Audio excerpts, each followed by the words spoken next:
جب یہ کہہ رہے ہوتے ہیں کہ مہنگائی کم ہو رہی ہے تو یہ جھوٹ بول رہے ہوتے ہیں۔ اسٹاک ایکسچینج بہت آگے جا رہا ہے۔ اسٹاک ایکسچینج کے آگے بڑھنے سے پاکستان کے عوام پر کیا فرق پڑ رہا ہے؟ کیا پیٹرول کی قیمت انہوں نے کم کی؟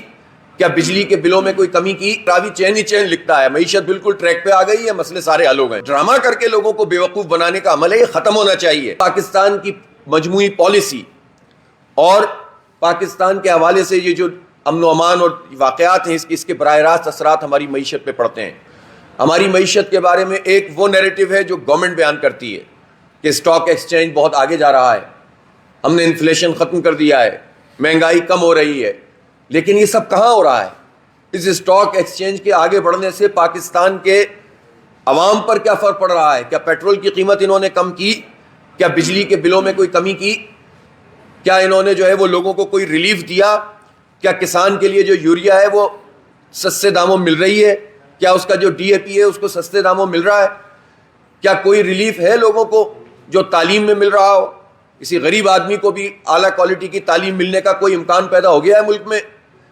اپنے یہ تو اسکول ہی بیچے چلے جا رہے ہیں، اپنے بلا جو ہے وہ ٹالے چلے جا رہے ہیں، ہائر ایجوکیشن کو یہ سپورٹ نہیں کرتے، ریسرچ کے کام میں پیسے نہیں لگاتے، اسکولوں کو اب سے جان چھڑاتے ہیں، تعلیم کا یہ حال ہے، صحت کا یہ حال ہے، مہنگی۔ اور جب یہ کہہ رہے ہوتے ہیں کہ مہنگائی کم ہو رہی ہے تو یہ جھوٹ بول رہے ہوتے ہیں۔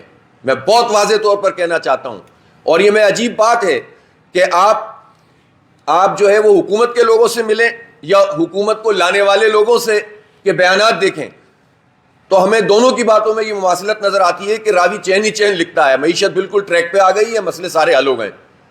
او بھائی مسئلے کیسے حل ہو گئے؟ انڈسٹری بند پڑی ہوئی ہے۔ آپ آئی پی پیز کا مسئلہ آپ نے ٹھیک ہے 5 آئی پی پیز بند کی، 13 سے بات کی، 4 سے اور ہو رہی ہے، 18 سے اور ہو رہی ہے، لیکن جب تک اس کا امپیکٹ بجلی کے بلوں میں نہیں آئے گا انڈسٹری چلے گی کیسے؟ عام آدمی کو ریلیف ملے گا کیسے؟ جب تک یہ پیٹرول کی 60 روپے کی لیوی موجود ہے، عالمی مارکیٹ میں قیمتیں کہاں سے کہاں نیچے چلی گئیں، اور ہمارے ہاں پیٹرول کی قیمت یہ کہتے ہیں کہ برقرار ہے، یہ برقرار نہیں ہے، یہ بڑھائی ہوئی ہے، اس لیے کہ جب عالمی مارکیٹ میں قیمت کم ہو گئی ہے تو اس کا اثر نیچے آنا چاہیے۔ ونٹر پیکج کا انہوں نے اعلان کیا، یہ ونٹر پیکج کیا ہے؟ اس میں بھی بیوقوف بناتے ہیں لوگوں کو۔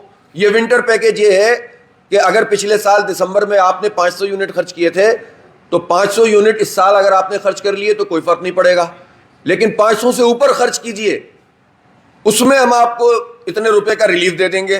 تو بھائی ہم کیوں خرچ کریں اضافی؟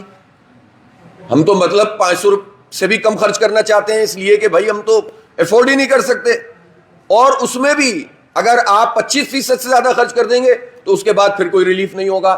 تو یہ جو ڈرامہ کر کے لوگوں کو بیوقوف بنانے کا عمل ہے یہ ختم ہونا چاہیے۔ ڈائریکٹ ٹیرف میں کمی ہونی چاہیے تو پتہ چلے گا کہ حالات بہتر ہو رہے ہیں، ورنہ سب جھوٹ اور دھوکے کا سامان ہے جو انہوں نے کیا ہوا ہے۔